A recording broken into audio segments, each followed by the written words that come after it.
하나님은 우리에게 영원한 생명을 주셨습니다. 그리고 이 영원한 생명을 우리가 매일의 삶 속에서 날마다 누리기를 하나님은 바라고 계십니다. 사랑하는 성도 여러분, 영원한 생명을 날마다 누리며 사시기를 바랍니다. 그렇다면 구체적으로 영생이란 무엇입니까? 여러분이 하나님께로부터 받은 영원한 생명은 무엇입니까? 우리가 영원한 생명을 날마다 누려야 한다 말씀드렸는데, 영생을 누린다는 것은 구체적으로 무엇을 의미합니까?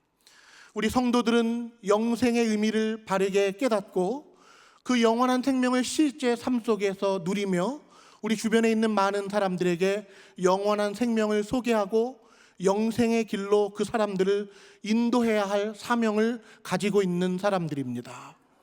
만약에 불신자인 우리의 친구가 우리에게 묻기를, 여보게 자네에게는 영생이 있다고 하였는가? 영생이 무엇인가?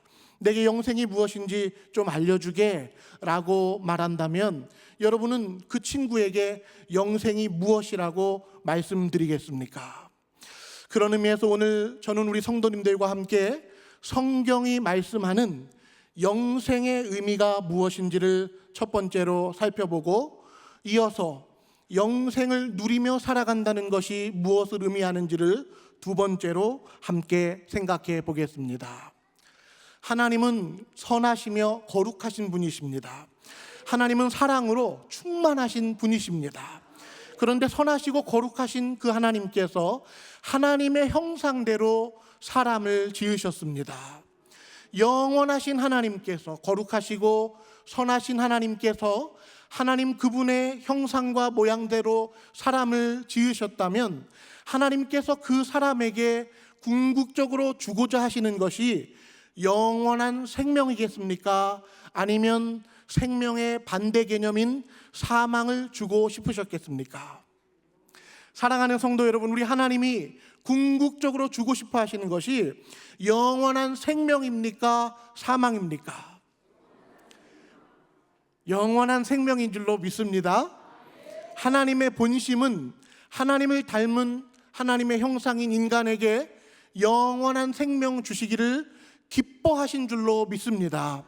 그것이 하나님의 마음인 줄로 믿습니다. 이러한 하나님의 마음을 가지고 실제로 에덴 동산에서 일어났던 일을 우리가 함께 생각해 보겠습니다. 여러분, 에덴 동산을 상상해 보십시오. 에덴 동산에는 먹을 수 있는 여러 열매가 달린 나무들이 많이 있었을까요? 조금 있었을까요? 네, 에덴 동산 규모가 컸을까요? 적었을까요? 예, 엄청 컸을 것입니다. 그런데 그 동산 중앙에 어떤 나무가 있었습니까? 선악을 알게 하는 나무가 있었습니다. 그리고 그 나무와 관련하여 하나님께서 아담과 하와에게 무슨 계명, 무슨 명령의 말씀을 하셨습니까? 창세기 2장 17절 말씀을 보십시오. 선악을 알게 하는 나무의 열매는 먹지 말라. 네가 먹는 날에는 반드시 죽으리라 하시니라. 선악을 알게 하는 나무의 열매는 먹지 말라. 이것이 하나님께서 아담과 하와에게 말씀하신 선악과 명령이었습니다. 그렇다면 무엇이 순종입니까? 선악을 알게 하는 나무의 열매를 먹는 것이 순종입니까? 먹지 않는 것이 순종입니까? 헷갈리시면 안 됩니다. 먹지 않는 것이 순종입니다. 그 열매를 먹는 것은 불순종의 결과를 낳는 것이고, 선악을 알게 하는 나무의 열매를 하나님의 말씀을 거역하고 먹었다면 그 결과로 죄와 사망에 빠지게 되는 것이었습니다. 안타깝게도 창세기 3장에서 실제로 아담과 하와는 뱀의 유혹을 받아 하나님과 같이 되려는 마음으로 선악을 알게 하는 나무의 열매를 먹었고 죄와 사망에 떨어지게 되었습니다. 그런데요, 우리 성도 여러분, 만약에 아담이 순종하였다면, 만약에 아담과 하와가 하나님께서 명하신 그 선악과 명령의 말씀대로 순종하였다면 그 결과가 어떻게 되었을까요? 물론 우리는 창세기 3장에서 실제로 일어났던 역사적인 결과를 알고 있습니다. 그런데 그 반대로 아담과 하와가 선악과 명령을 어기지 않고 순종하였다면 그 결과가 어떻게 되었을까요? 우리 창세기 2장 9절 말씀을 함께 한번 읽겠습니다. 시작. 여호와 하나님이 그 땅에서 보기에 아름답고 먹기에 좋은 나무가 나게 하시니 동산 가운데에는 생명나무와 선악을 알게 하는 나무도 있더라. 아멘. 동산 가운데에는 어떤 나무가 있었습니까? 생명나무와 선악을 알게 하는 나무가 함께 있었습니다. 동산 중앙에는 선악을 알게 하는 나무만 있었던 것이 아니라 그 앞에 생명나무와 선악을 알게 하는 나무가 함께 있었습니다. 우리 개혁주의 신학에서 청교도와 언약도를 비롯한 많은 학자들과 목회자들은 일관되게 가르치기를 아담과 하와가 만약 하나님께서 명령하신 말씀대로 순종하였다면 그 기간이 어느 정도의 기간인지는 알 수 없지만 하나님께서 정하신 일정한 기간을 하나님의 말씀대로 온전히 순종하여 지켰다면 생명나무 열매를 먹고 영생하였을 것이라고 가르쳤습니다. 순종하였다면 어떤 결과가 주어지게 된다고요? 생명나무 열매를 먹고 영생하게 되었을 것이라고 가르쳤습니다. 일단 내용을 정리해 보겠습니다. 동산 중앙에는 두 나무가 있었습니다. 어떤 나무와 어떤 나무입니까? 생명나무와 선악을 알게 하는 나무가 함께 있었습니다. 하나님께서는 아담과 하와에게 선악과 명령을 내리셨는데 선악을 알게 하는 나무의 열매는 먹지 말라 말씀하셨습니다. 순종하게 되면, 먹지 않게 되면 어떤 결과가 주어지는 것입니까? 순종하면 생명나무 열매를 먹고 영생하였을 것입니다. 불순종하게 되면 어떤 결과가 나타나게 되는 것입니까? 선악을 알게 하는 나무의 열매를 먹었으므로 죄와 사망에 떨어지게 되는 것이었습니다. 이것이 신학적인 용어로 행위 언약이라고 말합니다. 하나님은 아담과 하와를 하나님의 형상대로 지으시고 특별히 자유의지를 허락해 주셔서 아담과 하와가 하나님의 말씀대로 순종할 수도 있었고 불순종할 수도 있었습니다. 그런데 중요한 것은 하나님께서 첫사람 아담에게 의도하신 하나님의 목적은 아담이 죄에 빠져 사망에 떨어지는 것을 원하셨던 것이 아니라 순종하여 생명나무 열매를 먹고 영생하기를 하나님께서 기뻐하셨다라는 것입니다.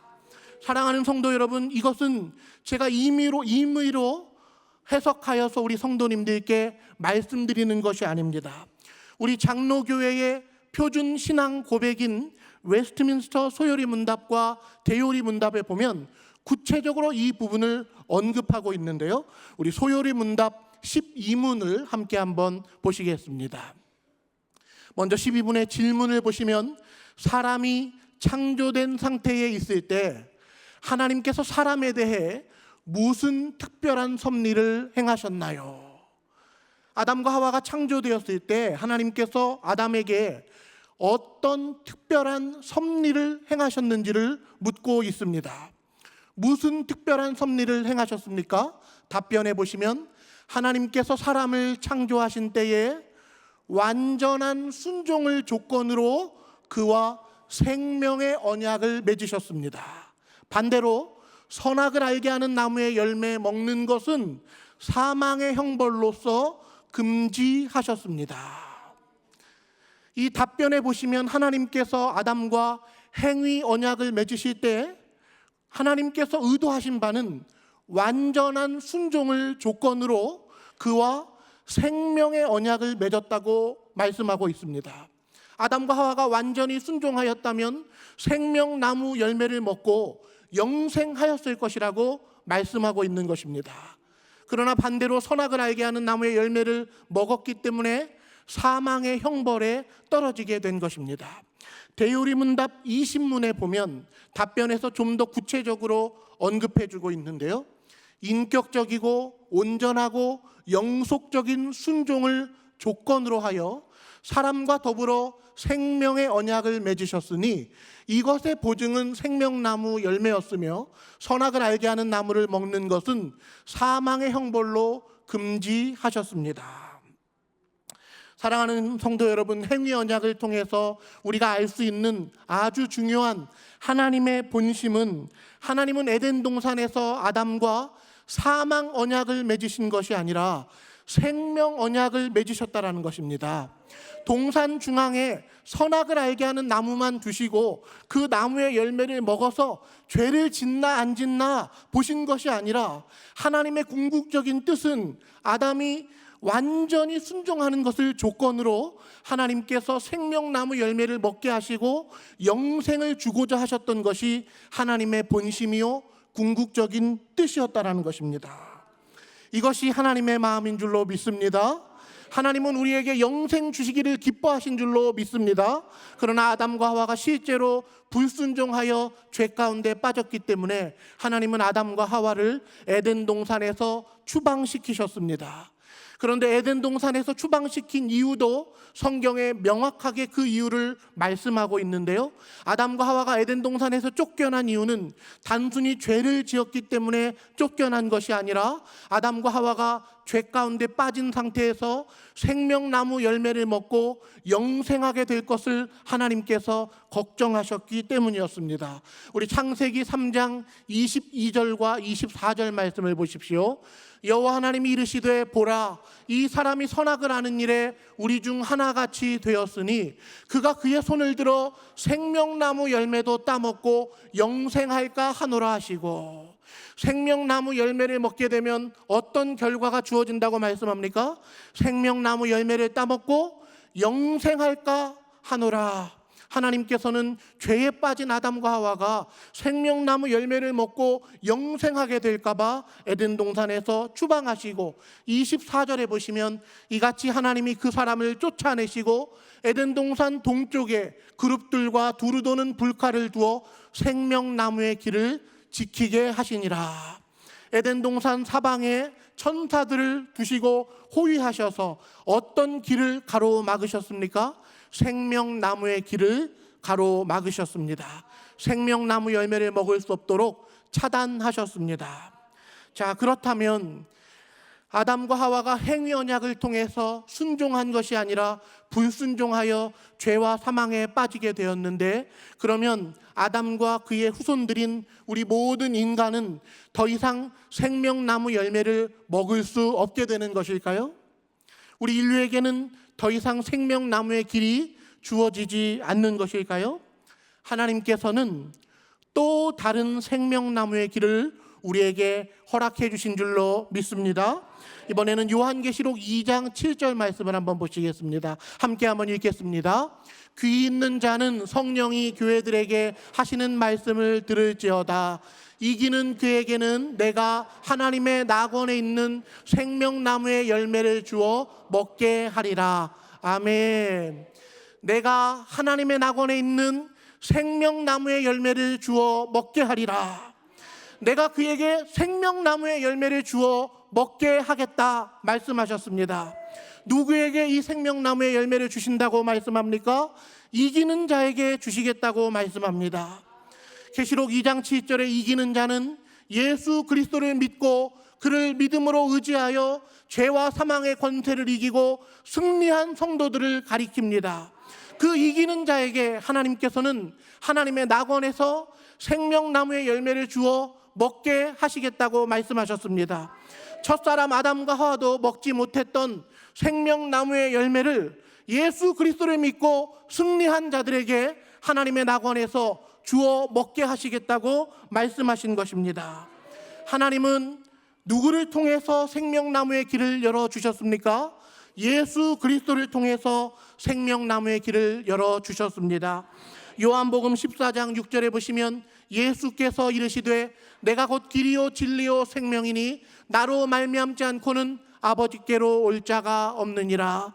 예수님께서는 이 땅에 생명으로 오셨는데 생명나무로 오신 줄로 믿습니다. 그래서 요한복음 17장 3절에 보면 영생이 무엇인지를 정의해 주고 있는데요, 영생은 곧 유일하신 참 하나님과 그가 보내신 자 예수 그리스도를 아는 것이라고 말씀하고 있습니다. 영생의 개념을 말씀하면서 영생은 단지 길게 오래 죽지 않고 사는 것이 아니라 영생은 하나님과 그가 보내신 자 예수 그리스도를 아는 것이라고 말씀하고 있습니다.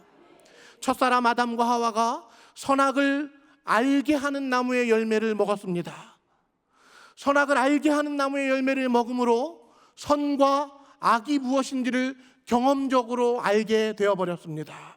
그래서 죄를 한번 지은 것으로 끝난 것이 아니라 죄의 지배와 사망의 권세 아래 놓이게 되었습니다. 그런데 요한복음 17장 3절에서는 영생은 누가 누립니까? 하나님과 그가 보내신 자 예수 그리스도를 아는 자에게, 예수 그리스도를 머리로 아는 자가 아니라 이 예수 그리스도를 인격적으로 영접하여 그리스도와 연합한 자에게, 예수 그리스도가 누구신지를 아는 자에게 영원한 생명을 허락해 주시겠다고 말씀하셨습니다. 사랑하는 성도 여러분, 구체적으로 예수님은 어떻게 우리에게 영원한 생명을 주셨습니까? 첫사람 아담은 죄에 빠져 죄와 사망의 권세 아래에 놓이게 되었는데 예수님께서는 십자가에 달려 죽으심으로 우리의 죄의 문제를 해결해 주셨습니다. 우리가 당해야 할 죄의 형벌과 저주를 예수님이 대신 당하셔서 죄의 문제를 예수님이 해결하심으로 우리가 영원한 생명을 얻게 하셨습니다. 또 사망의 권세는 어떻게 이기셨습니까?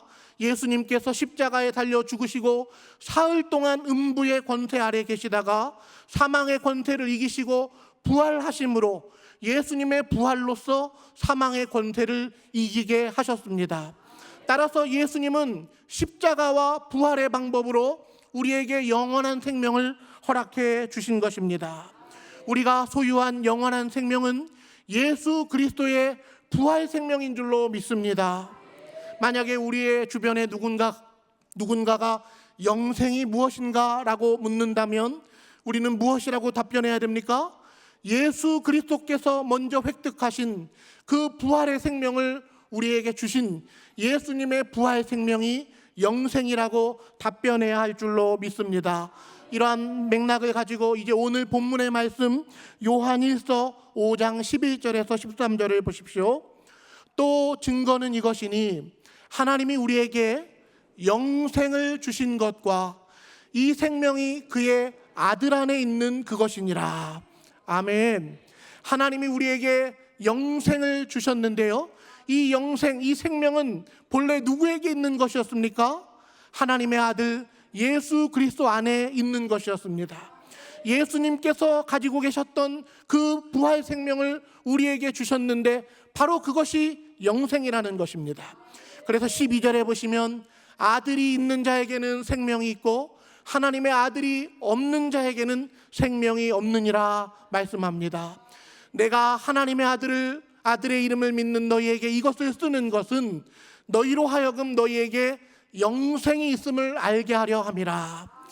요한일서를 기록한 목적, 이 편지를 쓰는 목적은 너희에게 영생이 있음을 알게 하려고 이 편지를 기록한다고 말씀합니다.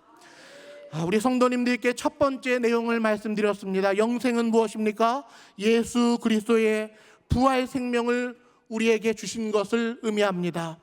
그러면 두 번째로 영생을 누린다는 것이 무엇을 의미하는지를 한 번 더 생각해보고 설교를 마무리하겠습니다. 생명의 반대 개념은 사망입니다. 아담과 하와가 실제로 빠졌던 그들의 결론은 죄와 사망이었습니다. 그런데 죽음은 세 가지 차원으로 이해할 수가 있는데요, 죽음의 세 가지 차원을 보십시오. 죽음은 첫 번째로 영적인 죽음을 의미합니다. 아담과 하와가 선악과 열매를 먹었을 때 그들은 즉시로 영적인 죽음에 빠지게 되었습니다. 영적인 죽음은 하나님과의 교제가 단절되는 것을 의미합니다. 그래서 아담과 하와의 후손으로 태어나는 모든 인간은 하나님을 인정하고 하나님을 경배하고 하나님의 주권을 따르는 것을 자연스럽게 여기는 것이 아니라 태어날 때부터 하나님과의 교제가 단절된 상태에서 태어납니다. 그 이유는 영적인 죽음이 임했기 때문입니다. 두 번째 죽음은 육적인 죽음인데요, 우리 인간은 길게 살아야 100년 정도의 수명을 가지고 삽니다. 그 100년 동안 우리는 산다고 표현하면서 일생을 살아가지만 사실은 반대로 생각해 보면 죽음을 향해서 점점 더 가고 있는 것입니다. 이것이 바로 육적인 죽음입니다. 마지막 세 번째는 육적인 죽음 이후에는 영원한 죽음이 기다리고 있는데, 이것은 예수님이 이 땅에 오신 이후로 둘째 사망, 영원한 형벌에 빠지는 것을 의미합니다.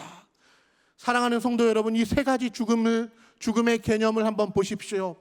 이 세상에서 세 가지 개념 중에 어느 것만 죽음이라고 말합니까? 육적인 죽음만을 이 세상에서는 죽음이라고 말합니다. 세상에서는 영적인 죽음도 영원한 죽음도 다루지 않습니다. 중요하게 여기지 않습니다. 그런데 이렇게 죄악된 죽음에 빠진 세상 속에 하나님께서 하나님의 아들 예수 그리스도를 보내주셔서 영원한 생명, 영생을 얻게 하시는데요, 이번에는 영생의 세 가지 차원을 보시겠습니다. 영생의 세 가지 차원도 똑같이 영적, 육적, 영원한 생명의 개념으로 정리할 수 있습니다. 영적인 생명은 우리가 예수 그리스도를 영접하게 될 때 즉시로 거듭나서 하나님과의 잃어버렸던 관계를 회복하게 되는 것을 의미합니다.